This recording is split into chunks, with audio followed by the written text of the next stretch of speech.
और बीजेपी के जो लीड है वो काफी ज्यादा है। क्या इसमें कुछ अंतर आएगा क्या अभी, और जो राउंड जी जी होंगे जी। उसमें फर्क पड़ेगा क्या? अभी जी बिल्कुल, अभी ये लड़ाई मुझे तो ऐसा लग रहा है, पहले मैं सोच रहा था ये 3:30 बजे तक जाएगी, तो मुझे तो ऐसा लग रहा है ये लास्ट तक 4 साढ़े 4 बजे तक लड़ाई जाएगी, क्योंकि मार्जिन बहुत छोटा है और वो कभी आगे हो जाता है, कभी पीछे हो जाती है। तो मुझे लग रहा है जब तक आपको जाके जहां पे 15 लाख रुपए वोट, 15 लाख वोट की जब काउंटिंग होनी है, 14 लाख वोट की कहीं काउंटिंग होनी है, तो अभी तो 1.5-2 लाख वोट की काउंटिंग हो पाई है। तो अभी आप ये कहना बहुत उत्साह वाला होगा, क्योंकि हो सकता है 10-15 सीटों का अभी मार्क चेंज होने में देर नहीं लगेगी। एनडीए की अगर 36 सीट चल रही है, 14 सीट चेंज हो जाती है तो जाके 50 सीट हो जाएगी एनडीए का। तो अभी जो मार्जिन बहुत कम है, लेकिन भारतीय जनता पार्टी का, ये बात आपने बिल्कुल ठीक कहा कि जहां पे भारतीय जनता पार्टी जीत रही है जो है उनका मार्जिन बहुत ज्यादा है। वो तो उनका ये हो गया क्लियर, वो तो जीत ही रहे हैं। जैसे कि आप ये छोटी जो सीटें हैं, जैसे अब एटा में है, एटा में कल्याण सिंह के बेटे राजू भैया लड़ रहे हैं, तो कभी वो पीछे हो जाते हैं, कभी आगे हो जाते हैं। वो काफी उनकी एक नेट टू नेट फाइट चल रही है, तो वो प्लस माइनस हो रहा है। इधर साक्षी महाराज यहाँ पे जो लड़ रहे हैं उन्नाव से, उनका भी यही चल रहा है, कभी वो पीछे हो जा रहे हैं, कभी आगे हो जा रहे हैं। ऐसी कई सारी सीटें हैं इस समय जो उनका वो मार्जिन जो है। दूसरा एक और चीज आ रही है जो अंतर अभी दिखाई दे रहा होगा आपको, वो ये है कि 2 जगह काउंटिंग हो रही है। एक लोकसभा की, एक जगह काउंटिंग नहीं हो रही है। जी। तो अब उनका पहले वहां से वोट काउंट हो, उसका हो, जब दोनों मिलाया जाए तब उसके बाद पता चलेगा कि कौन आगे चल रहा है एक्चुअल में। तो होता क्या है कि अभी वो सारी चीजों में अभी एकदम, अभी ये लड़ाई अगर इतनी ज्यादा फंसी हुई है तो ये 3:30-4 बजे क्लियर होगा जाके, भाई 4 साढ़े 4 पे, कि क्या स्थिति है। क्योंकि ये 2 जिलों की जो लोकसभा है उसमें 2 जगह काउंटिंग हो रही है। अब उसकी काउंटिंग की वोट जब तक वहां जाके शेयर नहीं करेंगे कि कितने से ये आगे हैं, कितने से, तो अभी तो एक आइडिया चल रहा है, मैं ये कह सकता हूँ। इलेक्शन कमीशन भी क्या है, दोनों की काउंटिंग आए कि वहां से, जैसे कि आप इटावा, जैसे आप अगर एक उदाहरण के तौर पे लें, तो इटावा लोकसभा में इधर औरैया में काउंटिंग हो रही है, और इधर इटावा लोकसभा की इटावा में काउंटिंग हो रही है। अब इसकी जब सीट की काउंटिंग जो है वहां पे दोनों जोड़ के बताए कि यहाँ पे इतने से आगे हो गए, से थर्ड राउंड चल रहा है तो कहीं यहाँ पे फोर्थ राउंड चल रहा है, तो दोनों को टैली करने में थोड़ा सा भी कैलकुलेशन का रहेगा। लेकिन फिर भी मैं कह रहा हूं इतना ज्यादा अंतर नहीं दिखाई देगा। कहीं ना कहीं इंडी गठबंधन को ने बहुत अच्छा परफॉर्मेंस किया है, जनता ने उन्हें वोट किया है, उन्होंने अपना वोट निकाला है, उनका वोट पड़ा है, वो वोट यहाँ इस समय नंबर में दिखाई दे रहा है। ठीक है, चलिए आपसे और आगे अपडेट लेते रहेंगे, लेकिन एक महत्वपूर्ण बात, 2 सीटें जो सबकी निगाहें थी, रायबरेली अमेठी, इसके लिए इसका क्या अपडेट है ये बता दीजिए, फिर आपसे विदा लेंगे। देखो, रायबरेली तो पहले से ही था कि राहुल गांधी वहां से जीत रहे हैं, लेकिन हुआ ये है कि रायबरेली की हवा, प्रियंका ने चूंकि अमेठी में कैंपिंग करी है, और प्रियंका ने अमेठी में बहुत मेहनत की, और उसका असर जो है किशोरी लाल जी जो थे, जो लग रहा था कि, जबकि अमेठी में स्मृति ईरानी ने ग्राउंड पे बहुत वर्क किया, बहुत कनेक्ट रही, लेकिन वो स्मृति ईरानी पीछे चल रही हैं, और कितने अच्छा से खासा पीछे चल मार्जिन रही अब हो होंगे गया है कुछ? जो है। अभी 20,000 वोट से पीछे चल रही थी लगभग, वो हमारे जो उस पे आ रहा था, 20-22 हजार वोट से पीछे चल रही थी। तो अभी क्या है कि अमेठी, जब रायबरेली की हवा मुझे लगता है अमेठी पहुंच गई, और अमेठी में एक क्लियर कट कहीं ना कहीं उनको सेंटीमेंट्स हुए या जो हुआ, कि अमेठी की जनता ने किशोरी लाल को वोट दिया। एक और जो इम्पोर्टेंट सीट है वो है मेनका गांधी की सुल्तानपुर। ताज्जुब की बात यह है कि सुल्तानपुर में मेनका गांधी पीछे चल रही है। वहां पे जो वोट हुआ है उसमें भी क्या हुआ कि वहां पे एक जो लास्ट टाइम जो बहुजन समाज पार्टी से 2019 में चुनाव लड़े थे, एक पूर्व विधायक सोनू सिंह, वो सोनू सिंह लास्ट टाइम पे समाजवादी पार्टी में शामिल हो गए। इधर राजा भैया ने भी लास्ट टाइम पे समर्थन दे दिया, तो उनका असर इधर प्रतापगढ़, ये मिर्जापुर, ये जो है कौशाम्बी, प्रतापगढ़, कुंडा, इधर ऊंचाहार, रायबरेली, इधर उनका बेल्ट में असर है, उसका असर देखने को मिल रहा है। और मेनका गांधी भी पीछे चल रही है, स्मृति ईरानी भी पीछे चल रही हैं। ये बड़े नाम है जो इनको पीछे नहीं चलना चाहिए था, जैसा लग रहा था कि इनको अच्छा वोट मिले, लेकिन कहीं ना कहीं ठीक इनका ओवर कॉन्फिडेंस रहा, और हो सकता है 3:30-4 बजे तक ये चीजें चेंज हों, ठीक है, क्योंकि बहुत चलिए नेट टू नेट फाइट है। ठीक है। आपसे आगे भी अपडेट लेते रहेंगे। फिलहाल आपसे लेते हैं विदा, और हमारी जो ये चुनावी मतगणना परिणामों को लेकर चर्चा है उसको आगे बढ़ाते हैं। इस पूरे घंटे हमारे साथ जो पैनलिस्ट बने रहेंगे उनका स्वागत कर लेते हैं। तो हमारे साथ मौजूद हैं हमारे स्टूडियो में बीजेपी का पक्ष रखने के लिए रितेश मोरे जी, बहुत स्वागत करेंगे आपका। रितेश मोरे जी हमारे साथ बने हुए हैं, बीजेपी का पक्ष रखेंगे। बहुत स्वागत है आपका। हमारे साथ राजनीतिक विश्लेषण लेकर मौजूद हैं अनिल चौबे जी, बहुत स्वागत करेंगे आपका। और हमारे साथ कांग्रेस का पक्ष रखने के लिए मौजूद हैं डॉक्टर शिल्पा देवांगन जी, बहुत स्वागत करेंगे आपका। तो छत्तीसगढ़ के लिहाज से पहले चर्चा शुरू करते हैं, और जो स्थितियां बन रही है छत्तीसगढ़ की, उसमें बताया जा रहा है कि 10-1 का रेशियो है। 10 सीट बीजेपी, 1 सीट कांग्रेस, जो कि कोरबा की है। तो बाकी प्रदेशों में तो कांग्रेस अच्छा कर रही है, लेकिन छत्तीसगढ़ में थोड़ी कमी दिख रही है। इसकी वजह पूछ लेते हैं डॉक्टर शिल्पा देवांगन जी से। शिल्पा जी, छत्तीसगढ़ में क्या हुआ? बाकी प्रदेशों में तो कांग्रेस ने अच्छा प्रदर्शन किया है। जी नमस्कार। देखिए, अभी जो काउंटिंग चल रही है उसमें आप गैप देखेंगे तो भले ही हमारे कैंडिडेट पीछे है, परंतु गैप बहुत ज्यादा नहीं है। तो कभी भी आगे आप समय आने दीजिए, और समय के साथ आप देखेंगे कि जनता ने जिस प्रकार से पूरे देश में दूसरे राज्यों में इंडिया गठबंधन और कांग्रेस पर भरोसा जिस तरीके से जताया है, उसी तरीके से जनता इंडिया गठबंधन पर और कांग्रेस पर भरोसा जताएगी। और आगे की जो काउंटिंग है उसमें मुझे पूरी उम्मीद है कि जो कैंडिडेट हमारे हैं वो आगे आएंगे। चलिए, छत्तीसगढ़ में उम्मीद है, पर परिणाम अभी आशा के अनुरूप नहीं दिखाई दे रहे हैं। चलते हैं रितेश मोरे जी की ओर। रितेश जी, छत्तीसगढ़ बढ़िया, मध्य प्रदेश बढ़िया, लेकिन बाकी जगहों पे स्थितियां विपरीत दिखाई दे रही हैं। इससे नुकसान एक तरीके से बीजेपी को हो रहा है। मैं बताना चाहता हूं कि जो 543 लोकसभा सीट आप पिछले अगर 20 वर्षों का रिकॉर्ड देखेंगे तो 200 से 240 ऐसे सीट है जहां पर जीत का अंतर मात्र 10,000 से 20,000 के बीच रहता है। जो कि अभी 3 से 4-5 राउंड के जो मतपेटियां खुली है उस पे जो रुझान आगे पीछे जो दिख रहा है, मुझे लगता है 2 बजे 3 बजे के बाद एक स्थिति बहुत अच्छी स्पष्ट होगी। और जैसा कि हमने एक नारा जो दिया था वो और हम बढ़ेंगे, क्योंकि देश की जो परिस्थिति है हम ये रुझानों से तय नहीं कर सकते कि कांग्रेस की लीड ज़्यादा है या इंडिया गठबंधन की लीड ज़्यादा है, क्योंकि ये पिछले बार भी स्थिति में ऐसा ही रहा। लेकिन बाद में जब सीट देखने को आया तो सीधा सीधा भारतीय जनता पार्टी और उसके गठबंधन सहयोगों को बड़ा बहुमत मिला है।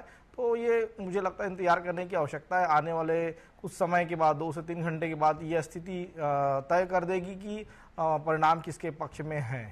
ठीक है, चलिए, बीजेपी अभी आशा लगा के बैठी है कुछ परिवर्तन होगा, लेकिन जो बहुमत का आंकड़ा है उस तक तो बीजेपी का गठबंधन पहुंच गया है। चौबे जी हमारे साथ बने हुए हैं। चौबे जी, मध्य प्रदेश, छत्तीसगढ़ में बीजेपी ने बढ़िया किया, लेकिन बाकी जगह ऐसा क्या हो गया कि यहाँ अच्छा है, बाकी जगह खराब है? देखिए, बाकी जगह इसलिए खराब है कि जो आखिरी वहाँ पर क्या है, तीसरे या चौथे चरण में वहाँ पर मतदान हुए। 5वें चरण में 5वें चरण में जिस तरीके से हिंदू मुस्लिम को टारगेटेड किया गया और मतदान बहुत कम हुआ। मतदान परसेंटेज जो है इन राउंड में, चौथे राउंड 5वें राउंड में बहुत कम हुआ है, मतलब जिसकी आशा थी कि ज़्यादा होना चाहिए।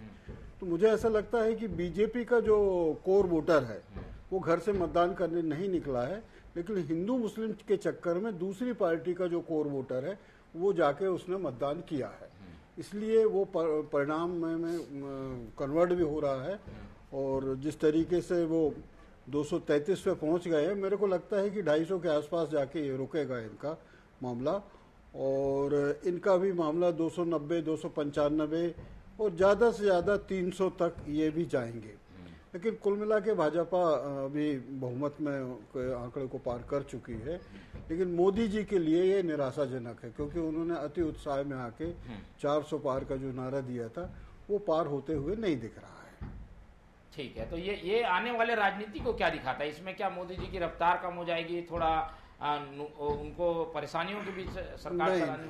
क्या है कि ये देखिए, इस वक्त का जो जनादेश जनता ने दिया है वह लोकतंत्र को मजबूत करने का जनादेश है। उनने दोनों पहलवानों में अच्छी खासी ताकत दी हुई है, इसलिए अब मोदी जी एक तरफा कोई काम नहीं कर पाएंगे। उनको अब जनता के लिए काम करना पड़ेगा। ये हिंदू मुस्लिम पाकिस्तान वाला मुद्दा अब नहीं चलेगा, उन्ना ये सामने वाले चलने देंगे। और मोदी जी भी ये समझ गए हैं होंगे कि परिणाम को देखते हुए कि हिंदू मुस्लिम के चक्कर में उनकी सीटें कम हुई हैं, क्योंकि कोर वोटर उनका निकला नहीं है, चाहे गर्मी का हो या जो हो। और दूसरा सबसे बड़ी बात यह है कि जो मोदी जी की कुछ स्कीमें थी, जैसे जीएसटी से कोई कुछ भी बोल ले, लेकिन व्यापारी बहुत परेशान है। जीएसटी को लेके इतनी तमाम उलझने हैं कि उसको इनको सरल करना पड़ेगा, और नहीं तो ये अगले बार विदाई की स्थिति में रहेंगे। ठीक है, तो अगले बार के लिए खतरे की घंटी है और अभी भी जो नुकसान हुआ है उसका अलग अलग आकलन किया जा रहा है। चलते हैं कंगना रनावत का बयान सुन लेते हैं। हालांकि एक निर्णायक बढ़त की ओर वो आगे बढ़ गई हैं, टफ मुकाबले में फंसी थी लेकिन उनकी जीत होती हुई दिख रही है। क्या कहा कंगना ने, सुनिए। खैर वो तो अब इस तरह की जो है वो ओछी बातें करने का उनको खामियाजा भी भुगतना ही पड़ेगा। किसी महिला के बारे में इस तरह की ओछी बातें करना, तो वो तो आज साफ हो रहा है। जिस तरह से हमें लीड मिली है, भारतीय जनता पार्टी को जो लीड मिली है मंडी क्षेत्र से, तो बेटियों का ये अपमान जो है वो बहुत अच्छे तरीके से लिया नहीं है मंडी की जनता ने। और जहां तक मेरे मुंबई जाने का सवाल है, खैर मेरी तो ये जन्मभूमि है और मैं यहाँ लोगों की सेवा में तत्पर रहूंगी। और जिस तरह से मोदी जी का सपना है सबका साथ सबका विकास है, उसमें मैंने हमेशा से कहा उनकी सेना बनकर काम करूंगी। तो I am not going anywhere. और हो सकता है किसी और को अपने बस्ते अब पैक करके है वो कहीं जाना पड़े, लेकिन I am not going anywhere. ठीक है, चलिए, ये है कंगना रनावत, वो कहीं नहीं जाएंगी, अपने मातृभूमि की सेवा करेंगी, ऐसा वो कह रही हैं। भोपाल की सांसद रही प्रज्ञा ठाकुर ने बयान दिया है, उनका क्या कहना है परिणामों को लेकर, सुनते हैं। रुझान आएंगे ही, क्योंकि भाजपा के पक्ष में, माननीय मोदी जी के पक्ष में हम तीसरी बार भी सरकार बना रहे हैं, यह 100% सत्य है।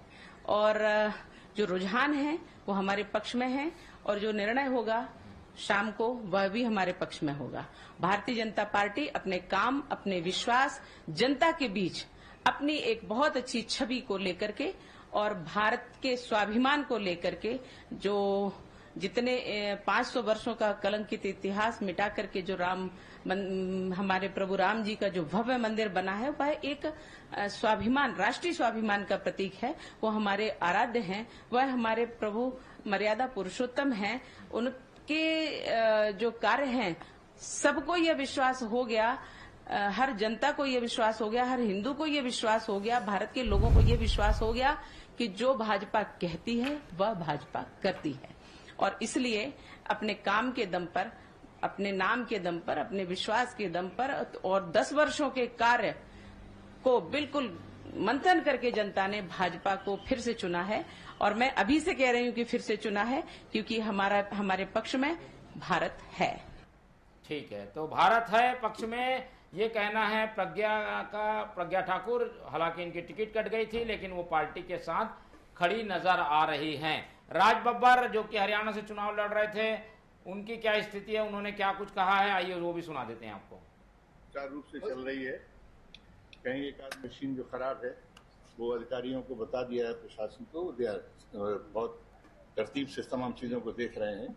और बस यही है कि जनता का फैसला है, शाम तक आ जाएगा।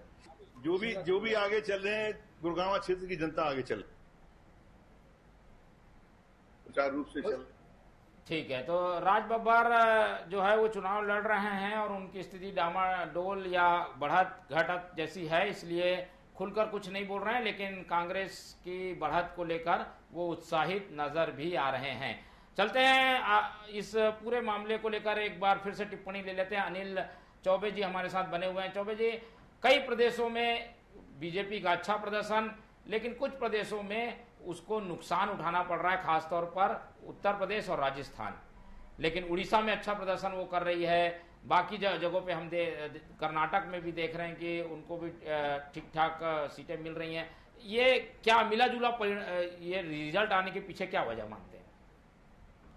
देखिए, उत्तर प्रदेश में जिस तरीके से हिंदू मुस्लिम को लेके मामला ठन गया था आखिरी के चरणों में, उन्हीं सीटों में इंडिया गठबंधन लीड कर रही है। तो मैं शुरू से ये कह रहा हूं कि भाजपा का कोर वोटर निकला ही नहीं मतदान करने के लिए। क्या वजह होगी इसकी? निश्चिंत हो गया क्या वो? नहीं, निश्चित नहीं हुआ है। मोदी जी की जो कुछ नीतियां हैं जो सामान्य जनजीवन में प्रभावित करती हैं, उसको लेके उनका जो कोर वोटर था वो अंदर से नाराज था। उसमें से जैसे सबसे बड़ा मुद्दा है जीएसटी का मुद्दा है। जीएसटी के मुद्दे में भी उनका जो कोर वोटर है, बहुत बड़ा वोटर है व्यापारियों का, वो नाराज था कि उस पर वो कुछ कर नहीं रहे थे। और अंततः रो रो के लोग जीएसटी भर रहे हैं। मतलब उस पर इनको सरलीकरण करने का इन्होंने जो भाषण दिया था वो ना करके उन्होंने उसको इतना कॉम्प्लिकेटेड कर दिया है कि आदमी बहुत ज्यादा उससे परेशान है। ऐसा कोई व्यापारी नहीं जिसके पास नोटिस ना हो और वो कोर्ट कचहरी के चक्कर ना लगा रहा हो। तो वो व्यापार करे कि कोर्ट कचहरी जाए, इसको लेके मोदी जी को अब सरलीकरण उसका करना पड़ेगा, जिससे वो आराम से आदमी अपना व्यापार कर सके। दूसरा ये रहा कि जो कांग्रेस की जो एक गारंटी वाली जो सबसे बड़ी थी वो महिला वाली गारंटी, 1 लाख रुपए देने वाली जो गारंटी थी साल का, उसने भी इन चरणों में जाके काफी कुछ असर किया है। क्योंकि उसकी पब्लिसिटी पहले तो नहीं हुई थी, लेकिन बाद में बहुत पब्लिसिटी हुई और जनता को ये लगने लगा था कि अगर ये लोग आएंगे तो 1 लाख रुपए का हमको लाभ होगा। लेकिन वो केवल पिछड़े मतलब जो अति गरीब आते हैं, बीपीएल परिवार है, उनको ही था। लेकिन लोगों को लगा कि सबको लेगा। ये कंफ्यूजन क्रिएट हुआ था। उसको ना तो कांग्रेस ने स्पष्ट किया ना बीजेपी ने किया कि ये सिर्फ कुछ लोगों को है। कांग्रेस ने तो कहा सबको है, उसने तो स्पष्टीकरण देने की जरूरत नहीं थी। तो उन्होंने कहा सबसे ज्यादा है। और सोशल मीडिया इतना ज्यादा सक्रिय हो गया था चौथे या 5वें राउंड में कि उसने फिर भाजपा को बहुत डैमेज किया है। ये भी एक फैक्टर रहा है। और जिस तरीके से मतदान कम हुआ था, लग ही रहा था कि ये चौथे 5वें 7वें चरण में जो मतदान की कमी आई है, इससे इनको खामियाजा कांग्रेस को नहीं, हमेशा जब मतदान कम होता है तो जो रूलिंग पार्टी होती है उसी को नुकसान होता है और वो दिख रहा है। चलिए, ये कुछ वजहें थी जिसकी वजह से नुकसान हुआ है। चलते हैं शिल्पा जी की ओर। शिल्पा जी, महिला वोटर आप लोगों की ओर आकर्षित हुई हैं क्योंकि आप लोगों ने एक तरीके से दांव चल दिया। 1 लाख वाला महिला वोटर बीजेपी की वोटर मानी जाती थी, उन्हें अपने तरफ करने में ये दांव काम आ गया क्या? देखिए, कांग्रेस के पास शुरू से चुनाव लड़ने के लिए एक विजन था। हमारे नेता राहुल गांधी जी जब पद यात्रा कर रहे थे, वो हर आम नागरिक के बीच में गए, हर वर्ग के बीच में गए और उनकी समस्याएं उन्होंने जानी। और निश्चित रूप से जो इंटरेक्शन हुआ लोगों के साथ में, वो समस्याएं खुलकर सामने आई और उन समस्याओं को समाधान करने के लिए हमारा जो न्याय पत्र है, 5 फील्ड में न्याय पत्र है, वो हमने बनाया। और इसी में शामिल था कि महिलाओं को किस प्रकार से आर्थिक सशक्तिकरण किया जाए, किस प्रकार से उन्हें आरक्षण दिया जाए, किस प्रकार से आगे बढ़ाया जाए, किसान वर्ग को किस प्रकार से उनका कानूनी हक एमएसपी में दिया जाए, युवा जो बेरोजगार हैं उन्हें जो रिक्त पद है सेंट्रल में उसे दिया जाए। ये सब वादे और विजन के साथ में कांग्रेस और इंडिया गठबंधन सामने आई है और इसी का नतीजा आप देख रहे हैं। आज आपके स्क्रीन पर दिखाई दे रहा है, लोगों ने अच्छे से विश्वास भी किया है और मैं मानती हूँ कि आगे और बेहतर विश्वास के जो है नतीजे वो आएंगे। और इसके विपरीत आप देखिए अहंकार का अंत किस प्रकार से होता है। ये जो 400 पार का जो नारा भारतीय जनता पार्टी के नेता और प्रवक्ता हमेशा स्क्रीन पर देते थे, फील्ड पर देते थे, आज वो नारा भूल गए क्योंकि वो उनको पता है वो रियल में 400 पार नहीं कर पाएंगे। लेकिन बहुमत के लिए तो 272 ही चाहिए शिल्पा जी, लेकिन बहुमत के लिए तो 272 ही चाहिए। अब 400 आए या 272, सरकार तो बनती है।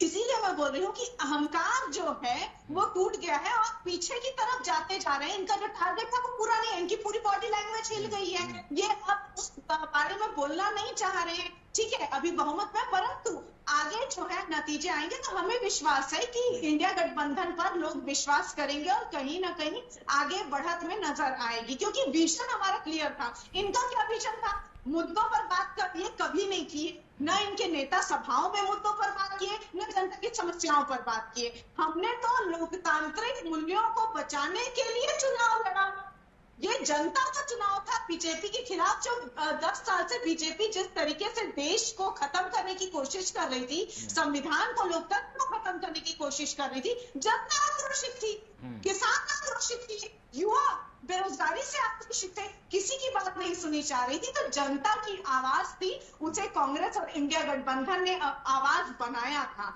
तो इसीलिए जनता का जो रुझान है वो अच्छे रूप में कांग्रेस में, इंडिया गठबंधन में दिखाई दे रहा है। निश्चित रूप से पूरे देश में इसकी लहर है और मोदी की गारंटी अब फेल होती हुई नजर आती है। ये मौका दे दिया है आप लोगों ने कांग्रेस को जी, सब चीज वो बोलेंगे, आप लोगों पर इशारे करेंगे, उंगलियां उठाएंगे, क्योंकि आप लोगों की सीटें उतनी नहीं आ रही है जितनी आप लोग ने दावा की थी। देखिए शिल्पा जी जिस लोकतंत्र की बात कर रहे हैं, मैं उनको बता देना चाहता हूं कि भारत की आज़ादी से लेकर के इनके राजीव गांधी के कार्यकाल या मनमोहन सिंह कार्यकाल की देखेंगे तो संविधान में इन्होंने 80 बार से ज़्यादा उन्होंने अमेंडमेंट ला करके संशोधन किया, परिवर्तन ला करके देश की लोकतंत्र की हत्या की। 1975 में इन्होंने आपातकाल थोप करके देश में लोकतंत्र की हत्या की। और लोकतंत्र की जब बात शिल्पा जी कहते हैं तो मुझे लगता है उनकी बातों से मुंह से अच्छा नहीं लगता। किस प्रकार से राहुल गांधी ने जब संसद के अंदर देश के उपराष्ट्रपति के ऊपर टिप्पणी करते हैं और मिमिक्री करते हैं, तो इससे पता चलता है वो कितना संविधान के प्रति या लोकतंत्र के प्रति वफादार है। तो लोकतंत्र और संविधान की बातें वो ना करे तो मुझे ज्यादा अच्छा लगेगा। और बात रही है जब रुझानों परिणामों की, तो मैंने पहले ही कहा है कि 3 घंटे का अंतराल आप देखिए, क्योंकि ठीक 2023 के जब विधानसभा की अब विचार करेंगे तो किस प्रकार से सारे रुझान जब इसी प्रकार से जब कांग्रेस पार्टी की ओर दिखती हुई नजर आई थी और कैसे 2 से 3 बजे के बीच फिर भारतीय जनता पार्टी की सरकार जो है तीनों राज्यों में बनी, तो हमें पूर्ण विश्वास है कि इस देश में गरीब कल्याण और युवा बेरोजगार जो बात हो रही है किसानों की, तो 31 लाख करोड़ रुपए हमने डायरेक्ट डीबीटी के माध्यम से उनके खातों में डालने का काम किया है, महिलाओं सम्मान किया। ये सब क्यों हो रहा है? जब ये सब कर दिया आप लोगों ने, उसके बावजूद सीटें तो कम हो गई। देखिए सीटें कम होना सीधी बात है कि कहीं ना कहीं कुछ कमियां रही होंगी, चाहे उत्तर प्रदेश की बात करूं या कहीं अन्य राज्यों की भी जहां पर हमारी सीटें कम हुई है, वो सब बड़े समीक्षा का विषय है। ये जीत तो हमारी तय है क्योंकि हम एक बहुमत का आंकड़ा को हमने पार कर दिया है और ये आने वाले समय में हम देखेंगे कि इसको और आगे अच्छे बेहतर ढंग से हम इसको प्रदर्शित कर पाएंगे और सरकार हम बना रहे हैं, ये बात तो तय है। क्या विपक्ष इसको स्वीकार करेगा? क्या वो ईवीएम का जो रोना 2 दिन पहले रोया था और अब क्या उनके जो सांसद जीत करके आ रहे, क्या वो ईवीएम पर सवाल उठाएंगे या नहीं उठाएंगे? ये प्रश्न मैं शिल्पा जी से करना चाहता हूँ। ठीक है शिल्पा जी, आप तो ईवीएम ठीक है, ये तो बोल दीजिए टीवी में भाई ईवीएम ने कोई गड़बड़ी नहीं है। देखिए मुद्दों से डाइवर्ट करने का काम ये आज भी कर रहे हैं। डाइवर्ट नहीं कर रहा हूँ, डाइवर्ट से नहीं, मतलब पूरे मुद्दे पे बात कर रहे हैं। जाता है, सुन लीजिए, जब जवाब मांगा जाता है, जब चेकिंग का सवाल होता है, तब ये समय नहीं देते हैं।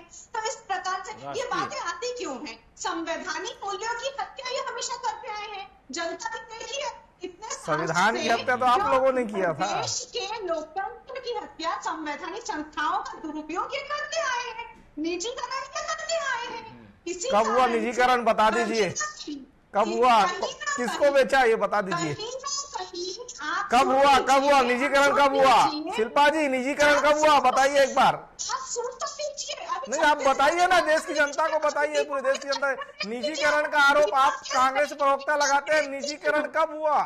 मुंबई एयरपोर्ट को जीएमआर को कब बेचा? किस सरकार ने बेचा था? एचडीएफसी बैंक का राष्ट्रीयकृत से लेकर प्राइवेटाइजेशन किसने किया?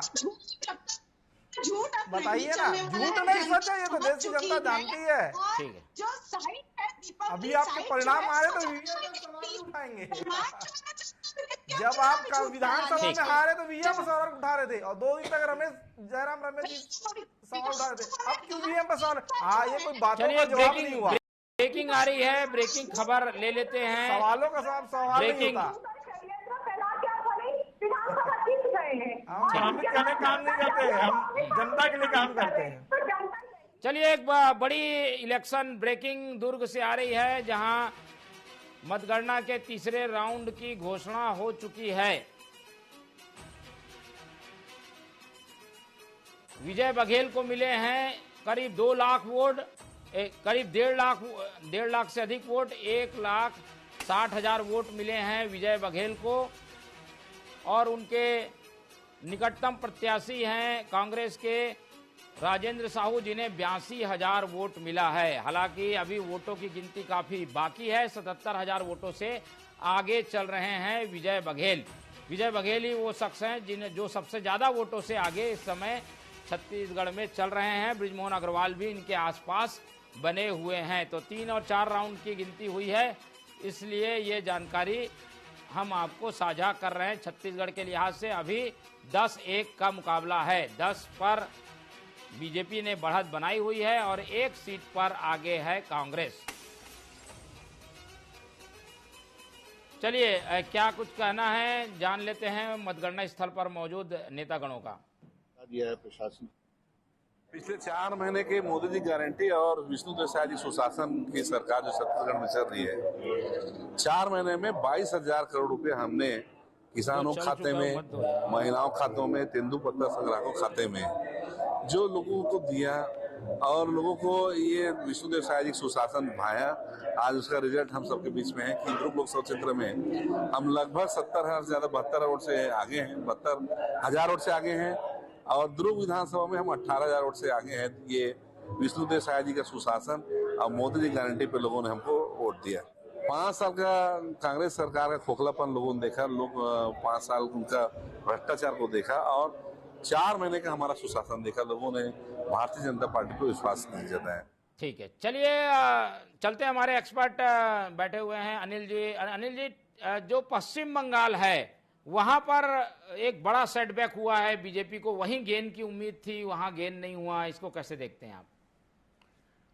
देखिए, पश्चिम बंगाल में तो उन्होंने काफ़ी मेहनत की थी मोदी जी ने, और उनके तमाम बड़े स्टार प्रचारक भी वहाँ गए हुए थे। पश्चिम बंगाल में एक्चुअली चुनाव होता नहीं है। वहाँ पर जो है बूथ, जितनी भी वहाँ की घटनाएं आई हैं, उससे लगता नहीं कि वहाँ पर कोई फेयर इलेक्शन हुआ है। वहाँ पर फेयर इलेक्शन कराने के लिए राष्ट्रपति शासन लगाना पड़ेगा, वरना वो लोग तो इसी तरीके से जीतते रहेंगे।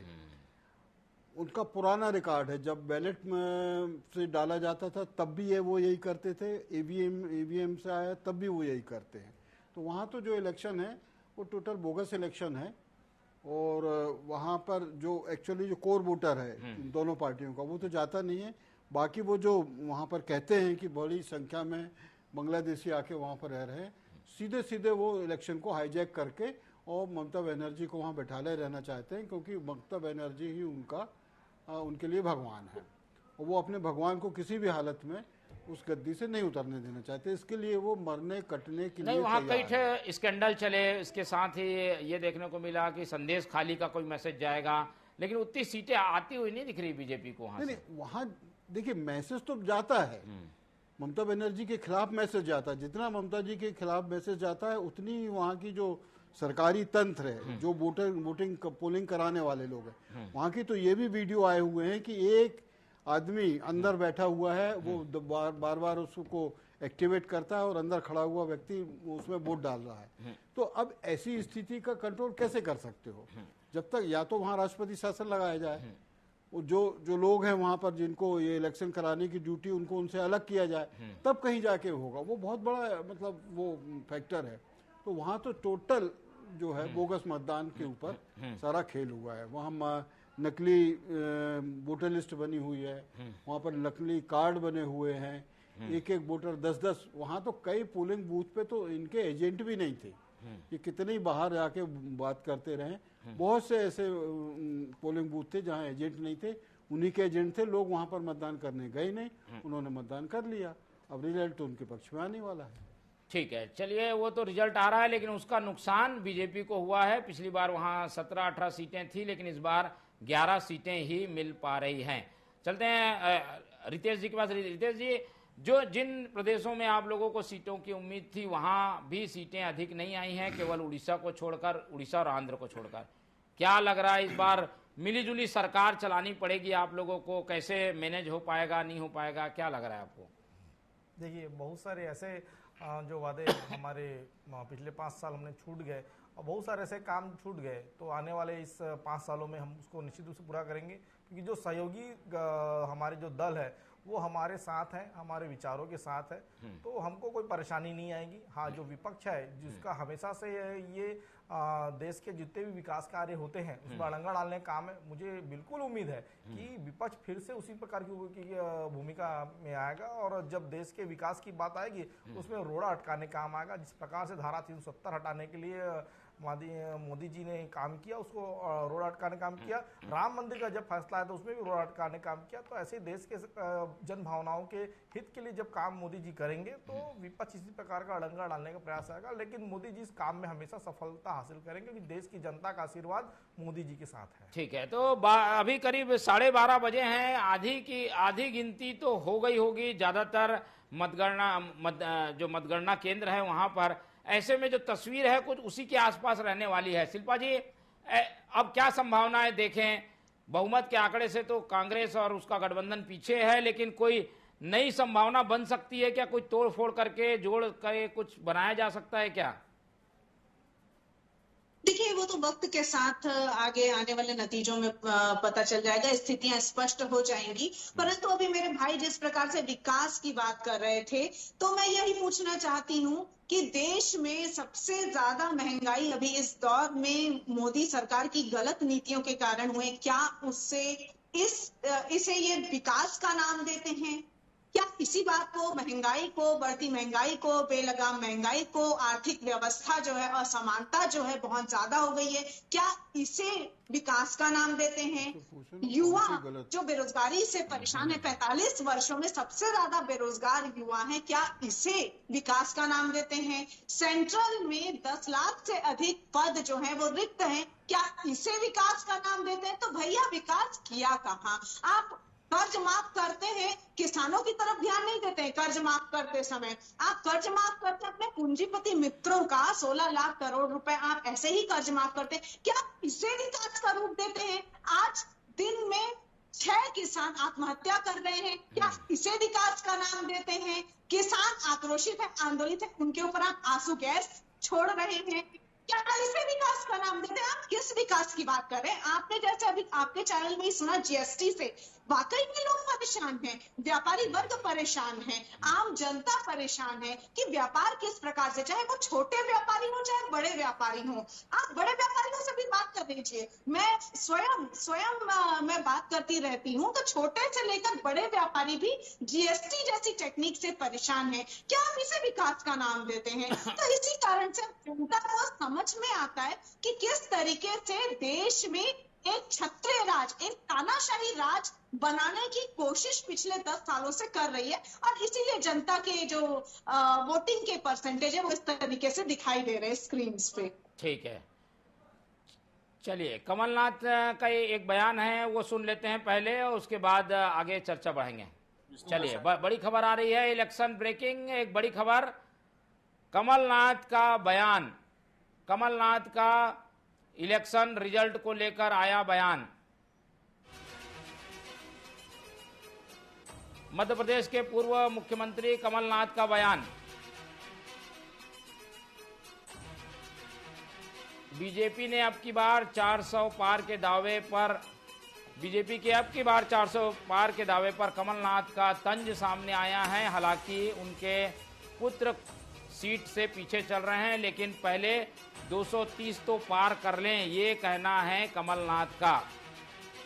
कमलनाथ का कहना है पहले 230 तो पार कर लें।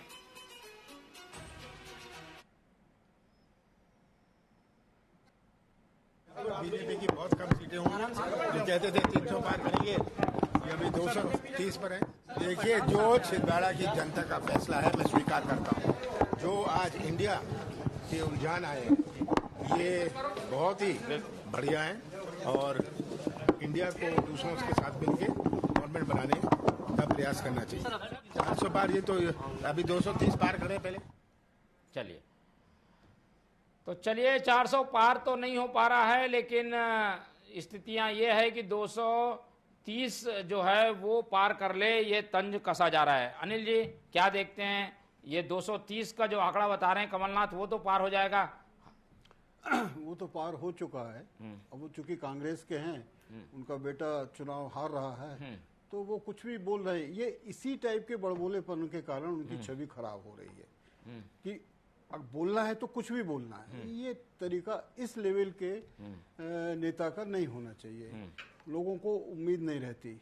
अब 294 का आंकड़ा जैसे हमारे स्क्रीन में दिख रहा है, ये तो हो गया है, मतलब बहुमत से पार हो गया। हाँ। अब इसमें ये आंकड़ा भी अगर थोड़ा सा दिखाया जाए कि किस सीट पे कितनी लीड है, उस पर जरा है। अगर ये लीड जो है 1000-2000 मतों की है तो परिणाम बदल सकते हैं, और अगर लीड 5 से 10,000 की हो चुकी है तो अब बड़ा मुश्किल है उनको बदलना।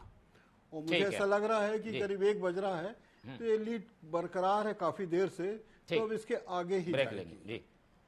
चलिए, तो ये जनादेश हम लगातार बता रहे हैं, और उस जनादेश के अंतर्गत 294 सीट एनडीए को मिलती हुई दिख रही हैं, जिसमें टीडीपी और जेडीयू का एक बड़ा हिस्सा है। इसके अलावा शिवसेना, एकनाथ जो पार्टी थी उसके भी सांसदों की संख्या है, और वो सब मिलाकर करीब 250 के करीब बीजेपी है, और बाकी उसके गठबंधन के साथ ही मिलकर 294 के आंकड़े को छू रहे हैं। और कांग्रेस 100 के नीचे है, लेकिन उनके गठबंधन के साथ ही काफी मजबूत है, और इसीलिए 228 सीट हो रही है।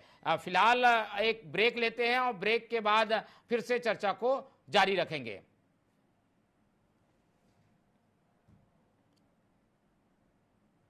फिलहाल एक छोटा सा ब्रेक के बाद जल्द हासिल हो।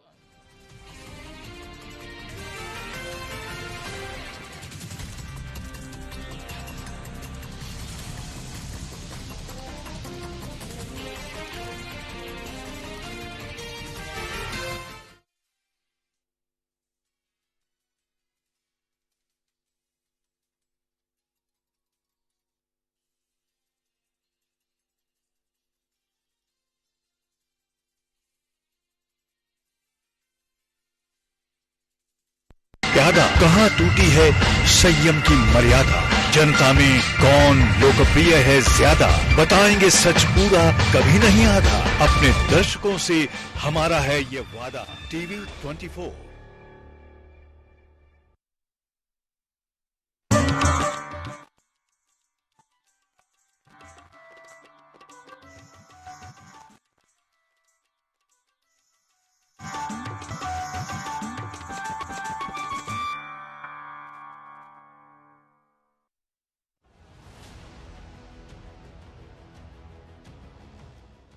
जून किसको मिलेगा जनादेश, किसके सर पर सजेगा ताज, खिलेगा कमल या उठेगा हाथ, देखिए सबसे तेज नतीजे सिर्फ टीवी 24 पर दिन भर।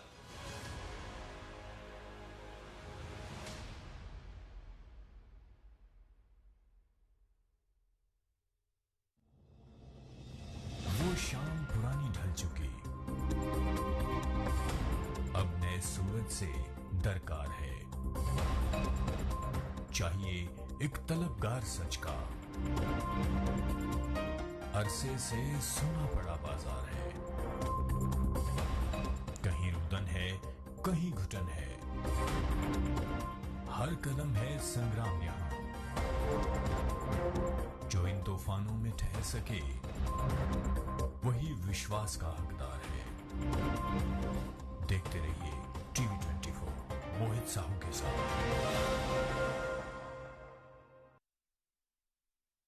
राजनीति खेल है शह और मात का, घात और प्रतिघात का।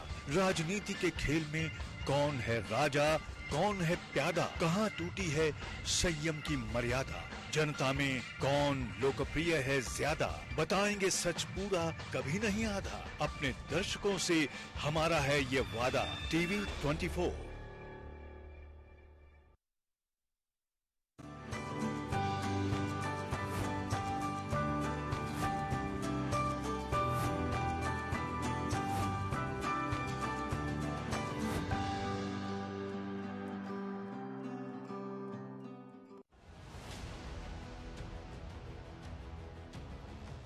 4 जून।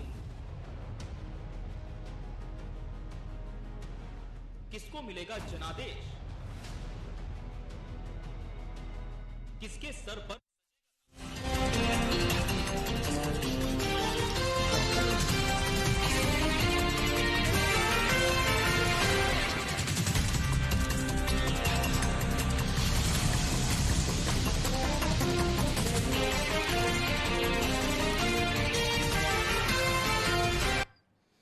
ब्रेक के बाद आपका स्वागत है और लगातार मतगणना को लेकर अपडेट हम आप तक पहुंचा रहे हैं और देश का जनादेश क्या है वो बताने की कोशिश कर रहे हैं। अभी 12:30 से अधिक समय हो चुका है। ऐसा लगता है कि आधी गिनती हर मतदान केंद्र में पूरी हो चुकी है और उसके बाद की जो स्थिति है वो आपके स्क्रीन पर है, जिसमें एनडीए गठबंधन बहुमत के पार आंकड़े पाता हुआ दिख रहा है और उनकी संख्या 295 है। वहीं पीछे नहीं है इंडिया गठबंधन और वो पा रहा है 229 सीटें। इसके अलावा अदर्स अन्य जो पार्टियां हैं उनकी संख्या 21 है। 21 ऐसे दल हैं, 21 ऐसी सीटें हैं जो कि अन्य दलों की है जो कोई गठबंधन में नहीं थे।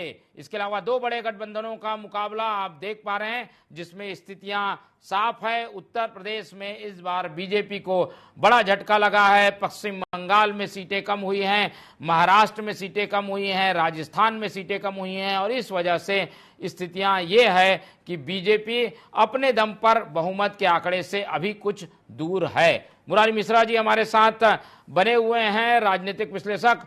उनसे जानते हैं कि इन प्रदेशों में अचानक से सीटें कम हुई हैं लेकिन दूसरे प्रदेशों में सीटें बढ़ी हैं। उड़ीसा में बढ़ रही हैं, तमिलनाडु में खाता खुल रहा है, केरल में खुल रहा है, आंध्र प्रदेश में अच्छा कर रही है बीजेपी, लेकिन ये प्रदेश जहां पर वो पिछली बार अच्छा प्रदर्शन कर चुकी है वहां सीटें नहीं आई हैं। इसकी क्या वजह मानते हैं मुरारी जी? देखिए, अगर उत्तर प्रदेश से ही मोहन भाई आपके प्रश्नों का उत्तर दिया जाए तो निश्चित रूप से उत्तर प्रदेश में अभी के रुझानों से भारतीय जनता पार्टी को बड़ा सेटबैक है।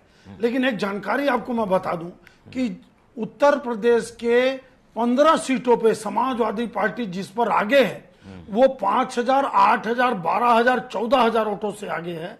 यहां पे अभी कुछ भी हो सकता है, आंकड़े बदल सकते हैं या जो वहां पे भारतीय जनता पार्टी कम वोटों से आगे है वहां पे भी आंकड़े बदल सकते हैं।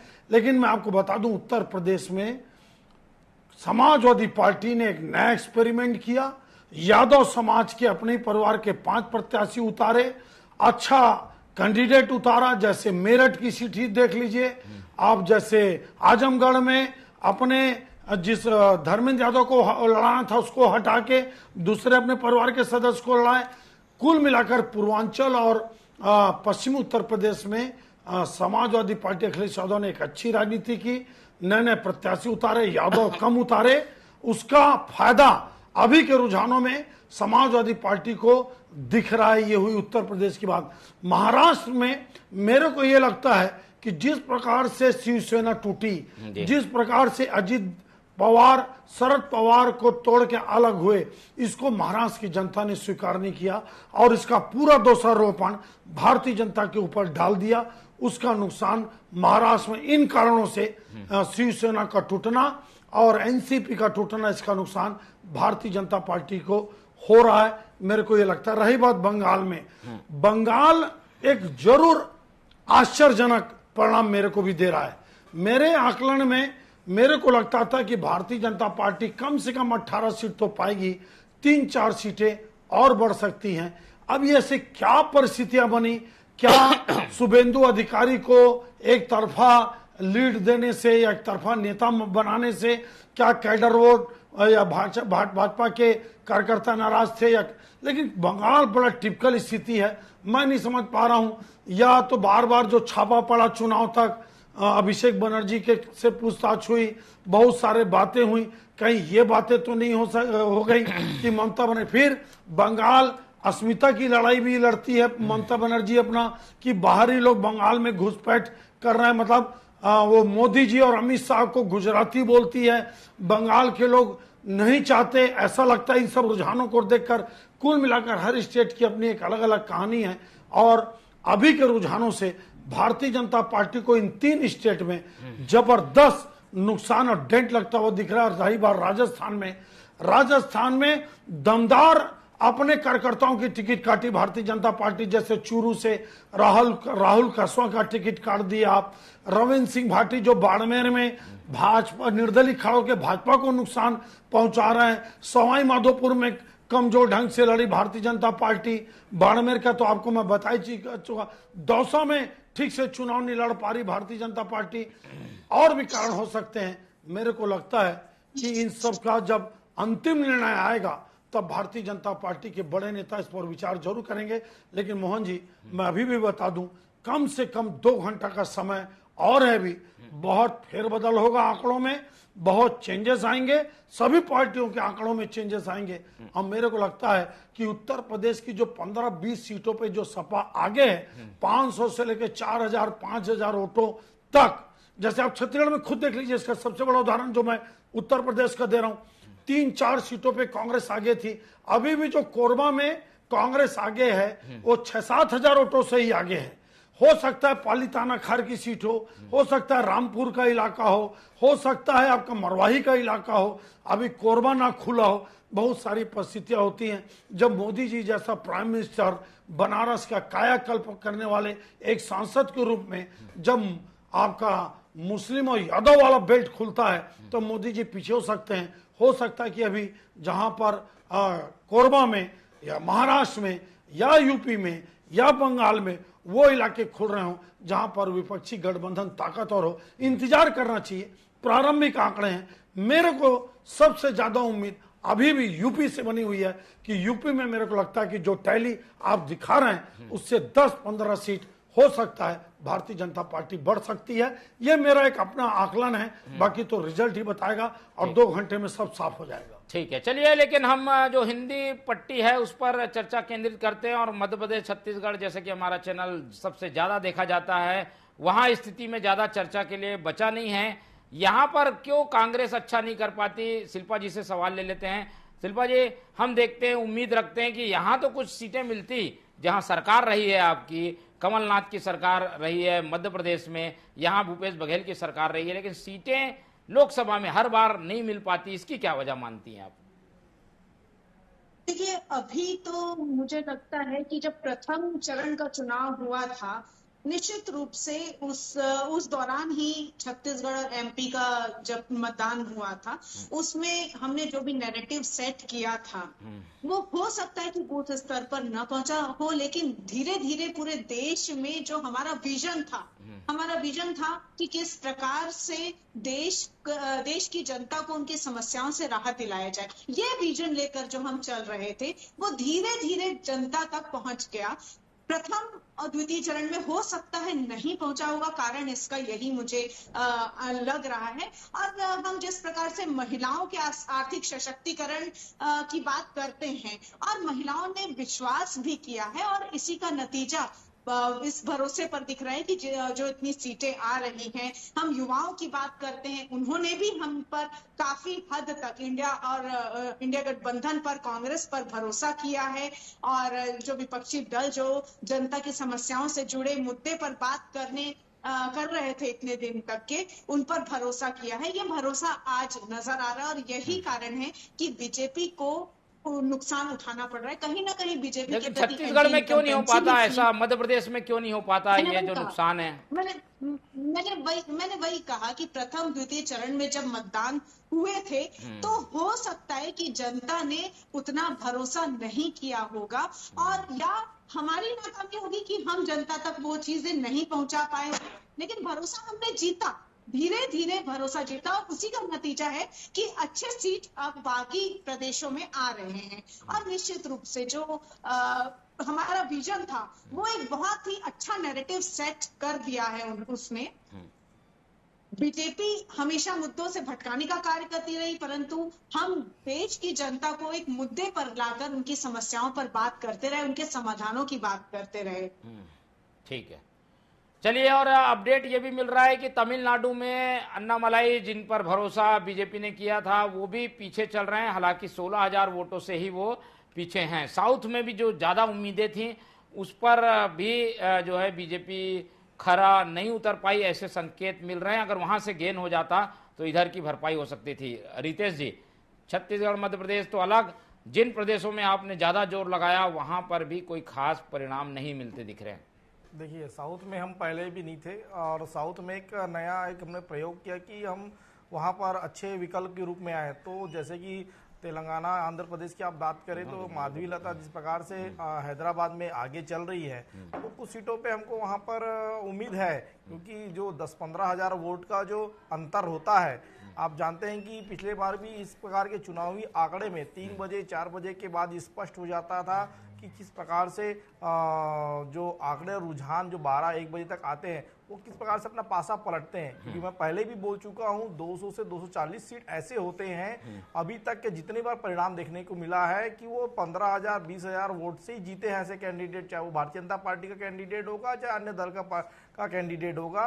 तो जो अभी जो परिणाम के जो रुझान है इसमें बहुत बड़ा फेरबदल होने वाला है और इसके लिए थोड़ा परीक्षा करने की आवश्यकता है। मैं एक प्रश्न आपके माध्यम से मैं कांग्रेस की प्रवक्ता शिल्पा जी से पूछना चाहता हूं कि इनके जैसे और भी प्रवक्ता हैं जो लगातार मीडिया डिबेट में बात उठाते हैं महंगाई की, बेरोजगारी की, तो इन्होंने 10 साल में इन्होंने क्या किया कि इन्होंने कोई भी आंदोलन प्रदर्शन सड़क में उतर के नहीं किया, केवल टीवी डिबेट में आकर के इस प्रकार की बातें करते हैं।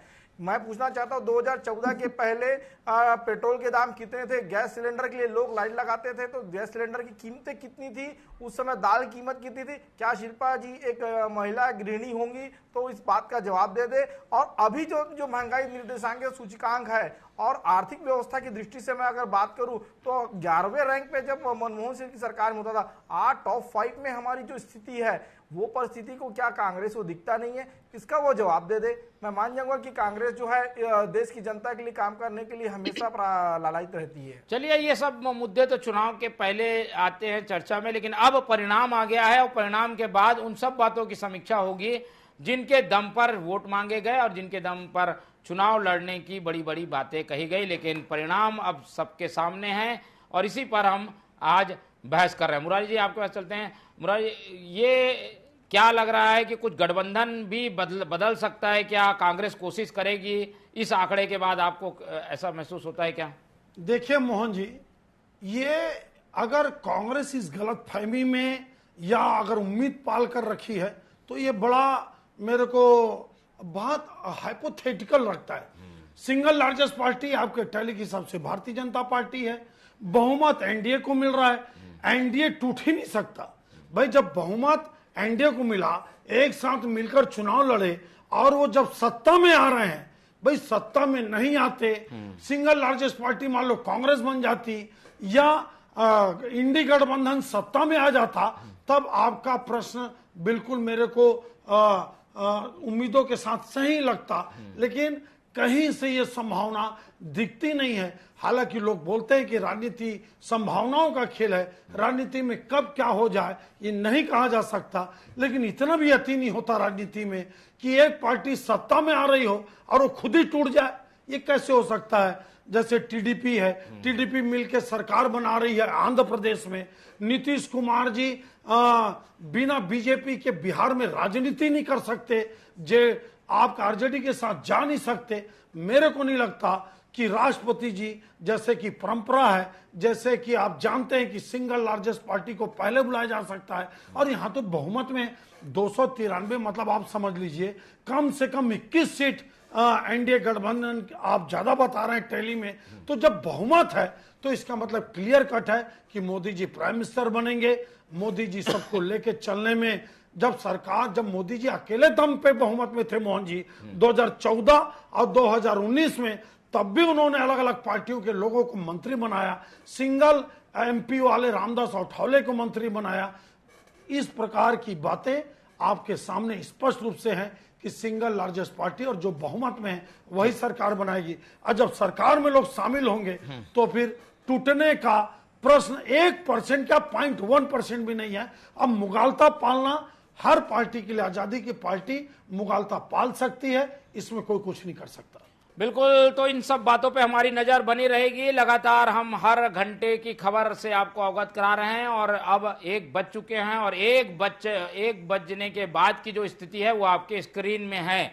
ऐसे में परिणाम क्या कुछ कहते हैं, किस तरीके का विश्लेषण है, ये आगे हम बात करते रहेंगे। फिलहाल इस पूरी चर्चा में हमारे साथ मुरारी जी जुड़े, उनका धन्यवाद। हमारे साथ रितेश मोरे जी थे, उनका धन्यवाद। और शिल्पा जी ने हमें समय दिया, उनका धन्यवाद। और लेकिन अब हम चलते हैं उत्तराखंड, जहां पर हमारे स्टेट हेड योगेश जी जुड़े हुए हैं। उनसे बातचीत करेंगे और जानेंगे उत्तराखंड में क्या कुछ हुआ है, किस तरीके की स्थितियां हैं। तो उत्तराखंड से हमारे स्टेट हेड योगेश सैली, चलिए उनको जोड़ने की कोशिश करिए, जब तक मैं आपको और विश्लेषण बता देता हूं। स्क्रीन पर आप देख पा रहे हैं छत्तीसगढ़ की स्थिति में भूपेश बघेल पूर्व मुख्यमंत्री पीछे चल रहे हैं। इसके अलावा बृजमोहन अग्रवाल रायपुर से आगे चल रहे हैं। इसके साथ ही आपको बता दें कि ताम्रध्वज साहू पीछे चल रहे हैं, कवासी लखमा पीछे चल रहे हैं, शिव डहरिया पीछे चल रहे हैं। कांग्रेस की ओर से कोरबा से आगे चल रही हैं ज्योत्सना महंत, हालांकि अंतर काफी कम है। बड़े नामों में नरेंद्र मोदी आगे चल रहे हैं, राहुल गांधी आगे चल रहे हैं। इसके अलावा आप देख पा रहे हैं कि जीत चुके हैं अमित शाह चुनाव 5 लाख वोटों से गांधीनगर से। राजनाथ सिंह आगे चल रहे हैं, उनकी गिनती अभी भी जारी है। शिवराज सिंह चौहान आगे चल रहे हैं बड़े अंतर से अपने निकटतम प्रतिद्वंदी से। बीडी शर्मा आगे चल रहे हैं अपने निकटतम प्रतिद्वंदी से। इसके अलावा ज्योतिरादित्य सिंधिया आगे चल रहे हैं। मध्य प्रदेश की स्थिति में तो क्लीन स्वीप है। छत्तीसगढ़ में हालांकि एक सीट पाती हुई कांग्रेस दिख रही है। दिग्विजय सिंह एक बड़ा नाम पीछे चल रहे हैं। बीडी शर्मा जो कि बीजेपी के अध्यक्ष हैं आगे चल रहे हैं। मेरठ में अभी जानकारी आई है कि अरुण गोविल आगे हो गए हैं, लेकिन हम स्क्रीन को ठीक करने की कोशिश करेंगे। अरुण गोविल आगे हो चुके हैं। हेमा मालिनी आगे चल रही है, निर्णायक बढ़त की ओर बढ़ चुकी हैं। मंडी से आगे चल रही हैं कंगना रनावत। इसके अलावा जी चलिए उत्तराखंड की ओर चलते हैं, जहां पर योगेश सैली जी जुड़े हुए हैं। 5 सीटों में क्या स्थिति है, और 5 सीटों में हम शुरू से बता रहे हैं कि बीजेपी को बढ़त है। बाकी प्रदेशों में स्थिति खराब जरूर थी, लेकिन उत्तराखंड में ये स्थिति नहीं है और 5 सीट में बीजेपी आगे चल रही है। हम क्या माने, ये जीत गए, ये सीटें पक्का जीत रही है बीजेपी, या इसमें कुछ फेरबदल हो सकता है? योगेश देखिए मोहन जी, आपको बताएं कि फेरबदल की अभी गुंजाइश बहुत कम यहाँ पर लगती है, क्योंकि जिस तरीके से शुरुआत से ही भारतीय जनता पार्टी यहाँ पर बढ़त बनाए हुए है, तो 5 सीटों पर एक बार फिर मैजिक होता दिखाई दे रहा है। और ये मैजिक पूरे तरीके से ये कहा जा सकता है कि मोदी मैजिक अभी भी उत्तराखंड में पूरे तरीके से बरकरार है। कहा जा सकता है कि जिस तरीके से जो धुआंधार रैलियां यहाँ पर रही है भारतीय जनता पार्टी के स्टार प्रचारकों की, तो वो कहीं ना कहीं अहम भूमिका निभा गई वो रैलियां।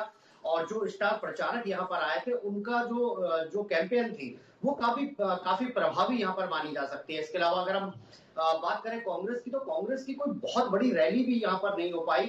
कांग्रेस ना ही कोई बहुत दमदार चेहरा यहाँ पर चुनावी मैदान में उतार पाई है। सबसे बड़ी बात ये रही है कि जो बड़े चेहरे थे कांग्रेस के, उन्होंने पहले ही अपने हाथ पीछे खींच लिए थे कि वो चुनावी मैदान में नहीं उतरेंगे। यानी कि अगर हम बात करें यशपाल आर्या की, जो पूर्व प्रदेश अध्यक्ष भी रहे हैं और इस समय नेता प्रतिपक्ष हैं, तो उनको कहीं ना कहीं चुनावी मैदान में उतारने की यहाँ पर कांग्रेस कोशिश कर रही थी। लेकिन यशपाल आर्या ने पूरे तरीके से अपने हाथ पीछे खींच लिए थे कि वो इस बार चुनावी मैदान में नहीं उतरेंगे। यही वजह रही कि प्रकाश जोशी को यहाँ पर नैनीताल और उधम सिंह नगर सीट से कैंडिडेट बनाया गया था, लेकिन प्रकाश जोशी उतना प्रभावी चेहरा नहीं बन पाए जो अजय भट्ट के सामने चुनौती बन सके। क्योंकि अजय भट्ट पहले भी कह सकते हैं कि 2 बार से वो जीत रहे हैं और हैट्रिक लगाने के मूड में इस बार है, और बड़ी बढ़त वो यहाँ पर लाखों के वोट में, करीब 1 लाख से ऊपर की जो वोट है वो बढ़त में ले चुके हैं। तो कहा जा सकता है कि इसके अलावा अगर हम बात करें अल्मोड़ा लोकसभा की, तो यहाँ पर भी जो अजय टम्टा है, अजय टम्टा काफी बढ़त यहाँ पर बना चुके हैं, और उनके सामने जो प्रदीप टम्टा है कांग्रेस के, तो वो काफी पीछे चल रहे हैं। तो कहा जा सकता है कि दोनों प्रतिद्वंदी जो थे आमने सामने, वो पहले से ही लगातार पिछले 2 चुनाव वो आमने सामने वो लड़ चुके हैं, लेकिन इस बार भी प्रदीप टम्टा कहीं अपना जलवा नहीं बिखेर पाए। और यही वजह है कि अजय टम्टा ने एक बार फिर कहीं ना कहीं ये साबित कर दिया है कि उनका जो जनता के बीच में जो उनका रहना हुआ या फिर उनका चुनाव प्रचार था या जो उनके अभियान रहे हैं चुनाव के दौरान, वो कहीं ना कहीं प्रभावी रूप से सामने आए हैं। इसके अलावा जो उम्मीद थी कांग्रेस को, वो थी गढ़वाल लोकसभा सीट से, जो जिस पर उन्होंने गणेश गोदियाल पर भरोसा जताया था और गणेश गोदियाल काफी दमदारी से चुनाव भी लड़े थे। लेकिन पैरासूट के तरीके से उतारे गए अनिल बलूनी भारी पड़ जाएंगे, ये उम्मीद शायद कांग्रेस को भी नहीं थी कि इतना जबरदस्त रिस्पांस भारतीय जनता पार्टी को यहाँ पर मिलेगा और बड़ा प्रभावी रूप से भारतीय जनता पार्टी ने यहाँ पर अपना कार्य किया। और सबसे बड़ी बात आपको बताएं कि अनिल बलूनी क्योंकि राष्ट्रीय मीडिया के जो है प्रभारी भी रह चुके हैं और नरेंद्र मोदी के काफी करीबी हैं, तो इस वजह से उनका प्रभाव भी बहुत जबरदस्त यहाँ पर देखा गया। यही वजह है कि एक बड़ा वोट बैंक उनके पास इस बार आया है और काफी लंबा गैप वो कर चुके हैं, यानी कि उनको पकड़ पाना अभी कांग्रेस के लिए बहुत मुश्किल साबित होगा, क्योंकि जिस तरीके से जो अभी वोट खुले हैं वो ग्रामीण वोट भी अब खुल चुके हैं जिनसे उम्मीद थी, लेकिन जो गढ़ थे कांग्रेस के, जो क्षेत्र था कांग्रेस का, वहां से भी कोई बहुत अच्छा रिस्पॉन्स कांग्रेस को अभी नहीं मिला है। इसके अलावा अगर बात करते हैं टिहरी की, तो टिहरी पे भी जो सोचा जा रहा था कि रानी राजलक्ष्मी क्षेत्र में नहीं आती है, क्षेत्र में उनका विरोध है, या फिर ये कहें कि राजशाही से हटकर इस बार जनता कहीं ना कहीं अपना निर्णय सुना सकती है, लेकिन भारतीय जनता पार्टी का वो जलवा अभी भी बरकरार है, या ये कहा जा सकता है कि जो राज परिवार का दबदबा है वो अभी भी बिल्कुल बना हुआ है और राज परिवार के इर्द गिर्द ही ये सीट हमेशा घूमती रही है लंबे समय से। तो राज परिवार की जो दीवारें हैं वो अभी ध्वस्त होती हुई नहीं दिखाई दे रही हैं और ऐसा कोई कैंडिडेट सामने नहीं नजर आया, चाहे वो कांग्रेस की अगर हम बात करें तो ना ही कांग्रेस जड़ें हिला पाई, और जो निर्दलीय प्रत्याशी के रूप में एक बड़ा नाम आ रहा था, दूसरे नंबर पर थे अभी 6वें और 7वें राउंड की काउंटिंग तक, वो भी अब काफी पीछे हो चुके हैं, यानी कि सेकंड नंबर पे फिर से कांग्रेस जरूर आ गई है, लेकिन भारतीय जनता पार्टी काफी मजबूती से यहाँ पर आगे अपनी बढ़त बनाए हुए। और सबसे अहम सीट अगर हम बात करें हरिद्वार की, तो हरिद्वार में मुकाबला काफी कड़ा था। यहाँ पर पूर्व मुख्यमंत्री त्रिवेंद्र सिंह रावत को चुनावी मैदान में उतारा गया था और ये कहा जा सकता है कि रमेश पोखरियाल निशंक, वो भी पूर्व मुख्यमंत्री रहे हैं, पहले 2 बार वो यहाँ से जीत चुके हैं। उनका अचानक ही जो है भारतीय जनता पार्टी ने उनका टिकट जरूर काटा, उसके बाद त्रिवेंद्र सिंह रावत को यहाँ पर उन्होंने अपना उम्मीदवार घोषित किया, भरोसा जताया त्रिवेंद्र सिंह रावत पर। त्रिवेंद्र सिंह रावत उस भरोसे पर खरा भी उतरे हैं और लगातार जिस तरीके से अभी बढ़त बनी हुई है उनकी, तो ये कहना गलत नहीं होगा कि जीत लगभग उनकी तय है। लेकिन सामने प्रतिद्वंदी के तौर पर हरीश रावत उनके सामने थे। हरीश रावत को पार्टी चाहती थी कि वो खुद चुनावी मैदान में उतरे, लेकिन कहीं ना कहीं इस बार हरीश रावत अपने बेटे को चुनावी मैदान में उतारना चाहते थे और अपना उत्तराधिकारी बनाना चाहते थे, राजनीतिक रूप से अपना उत्तराधिकारी अपने बेटे को घोषित करना चाहते थे। लेकिन वो उत्तराधिकारी कितना खरा उतर पाए अपने पिता की उम्मीदों पर, ये देखना बहुत ही दिलचस्प होगा, क्योंकि काफी कम वोट इस बार कांग्रेस को वहां से मिले हैं। ये भी कहा जा सकता है कि जिस तरीके से वोटिंग प्रतिशत वहां पर कम था, तो ये माना जा रहा था कि कांग्रेस को इसका बेनिफिट मिलेगा, लेकिन वो बेनिफिट यहाँ पर दिखाई नहीं दे रहा है कहीं भी। और हरीश रावत की जो प्रतिष्ठा इस सीट पर दांव पर लगी थी, क्योंकि ये माना जा रहा था कि आखिरी चुनाव हरीश रावत के लिए होगा, और क्योंकि कांग्रेस के बहुत करीब हैं, कांग्रेस कैबिनेट के करीबी माने जाते थे, ये कहा जा सकता है कि कांग्रेस के जो किचन कैबिनेट है उसके वो मेंबर रहे हैं, सबसे करीबी कांग्रेस के रहे हैं। यही वजह है कि बिना हरीश रावत के कांग्रेस कोई भी डिसीजन उत्तराखंड में नहीं लेती है।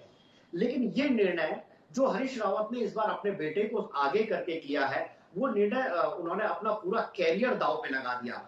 ये वही हरीश रावत है जिन्होंने कभी मुरली मनोहर जोशी को, जिनका जो उस समय अपनी ऊंचाइयों पर थे राजनीतिक रूप से, तो मुरली मनोहर जोशी को धूल चटाने वाले हरीश रावत रहे हैं, जबकि वो पहला चुनाव ही हरीश रावत लड़ रहे थे। उनके सामने एक बड़ा चेहरा था मुरली मनोहर जोशी का, उनको उन्होंने धूल चटाई थी। तो इस तरीके के बड़े नेता को धूल चटाने वाले हरीश रावत का कैरियर आज दांव पर लगा है।